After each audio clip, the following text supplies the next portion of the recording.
The second temple stood tall in Jerusalem, rebuilt after the exile, revered by the people, but behind its stone walls a spiritual rot had taken hold. Once the priesthood was holy. The sons of Levi were hand-picked by God to serve, teach, and intercede. The tribe of Judah, that was for kings, the Messiah. But somewhere along the way, something changed. By the days of the prophet Malachi, the corruption had already begun. Blind and lame sacrifices were offered.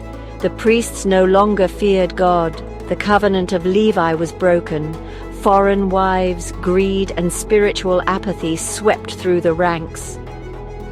The priests were supposed to lead people to God, but they had another motive: power. Then came the Maccabees, freedom fighters turned rulers. The Hasmonean dynasty rose, defeating Greek influence and taking control of the temple. But in doing so, they crossed a line. They made themselves both kings and priests, roles that God had separated. Many questioned their lineage. Some say they weren't even true Levites. To some Jewish sects, they were impostors, usurpers, the wicked priests. Why? Because they didn't just want to serve the temple, they wanted to rule it. Then came Rome and Herod. An Idumean, descended from Edom, rebuilt the temple with political ambitions. He wasn't even from Israel's tribes, yet he controlled God's house. High priests were no longer chosen by lineage or holiness, but by bribes, politics, and power plays. The Sadducees dominated the temple. The Pharisees controlled public teaching, and both feared losing influence. When Jesus came, the true high priest and king, he challenged their entire system. He exposed the corruption. He cleansed the temple. He called them out.